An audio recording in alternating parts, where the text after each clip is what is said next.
नमस्कार मित्रांनो, मी महेश शर्माळे. तर दिनांक 7 मार्च 2026 म्हणजे आजच्या चालू घडामोडी आपण बघणार आहे. तर बघा, पहिली घडामोड आहे की सोशल मीडियावरती बंदी. तर भरपूर हा चर्चेमध्ये होता मुद्दा. तर बघा, लहान मुलांसाठी सोशल मीडियावरती बंदी.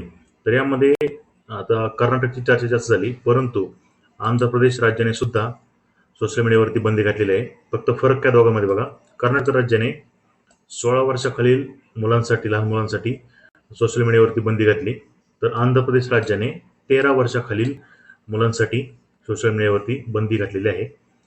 अजून काय येऊ शकतं याच्यावरती, की जगामध्ये सर्वप्रथम कोणता देश आहे की ज्यांनी लहान मुलांच्या सोशल मीडियाच्या वापरावरती बंदी घातली होती? तर तो देश आहे ऑस्ट्रेलिया. तर अशा 3 वर तुम्हाला प्रश्न येऊ शकतो: कर्नाटक, आंध्र प्रदेश आणि ऑस्ट्रेलिया. त्यानंतर इंडोनेशिया हा एक देश आहे की ज्यांनी आता नुकतेच 16 वर्षाखालील मुलांच्या सोशल मीडिया वापरावरती बंदी घातली. हा आत्ता जस्ट यांनी बंदी घातलेली. तर पहिला देश आहे ऑस्ट्रेलिया. त्यानंतर बघा, पहिल्या खेलो इंडिया आदिवासी क्रीडा स्पर्धा व्हीआयएमपी प्रश्न भरपूर एक्झाम येईल बघा, कारण ही गोष्ट पहिल्यांदा घडते. या स्पर्धा पहिल्यांदा होत आहेत, खेलो इंडिया आदिवासी क्रीडा स्पर्धा, ज्या छत्तीसगडमध्ये होणार आहे आणि त्याचा शुभांकर आहे मोरवीर. आता त्या स्पर्धा झाल्यानंतर आपण बघू की त्याच्यामध्ये कोणाला पदकं मिळाली काय, परंतु सध्या तरी हे प्रश्न तुम्हाला पेपरला येऊ शकतो. त्यानंतर आता जी जनगणना होणार आहे आपली 2027ला, डिजिटल जनगणना, तर त्याचे शुभंकर याचं अनावरण कालच मान्य गृहमंत्री अमित शहा यांनी केलं दिल्लीमध्ये.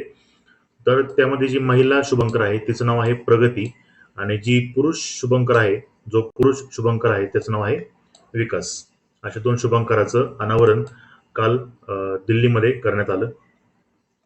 त्यानंतर टाइम्स मॅगझिन याच्या वुमन ऑफ द इयर 2026 या लिस्टमध्ये एका भारतीय स्त्रीचं नामांकन करण्यात आलेलं आहे. तर त्या स्त्रीचं नाव आहे सफीना हुसेन. तर या कोण आहेत? तर बघा, एज्युकेट गर्ल्स नावाची त्यांची एनजीओ आहे, ज्यांनी ती स्थापन केली होती. तर या संस्थेला तुम्हाला आठवत असेल, मागच्या वर्षी 2025चा त्यांना रेमन मॅक्सेसे पुरस्कार भेटला होता. तर त्यांचं नाव या लिस्टमध्ये आलेलं आहे. त्यांना वुमन ऑफ द इयर घोषित नाही करण्यात आलेलं, त्यांना नामांकन भेटलेलं आहे, परंतु नामांकन भेटणं ही सुद्धा खूप मोठी गोष्ट आहे. तर एखादी भारतीय स्त्रीच्या बाबतीत घडलेली, त्यामुळे पेपरला येऊ शकतं. त्यानंतर बघा, शेवटची घडामोड ही अमेरिका खंडातील कुष्ठरोग मुक्त होणारा पहिला देश कोणता? तर चिली. जगातला नाही म्हणलं तर इथं काय म्हणलंय, अमेरिका खंडातील कुष्ठरोग मुक्त होणारा पहिला देश म्हणजे कोणता? तर चिली. तर अशा या दिनांक 7 मार्चच्या सर्व चालू घडामोडी होत्या.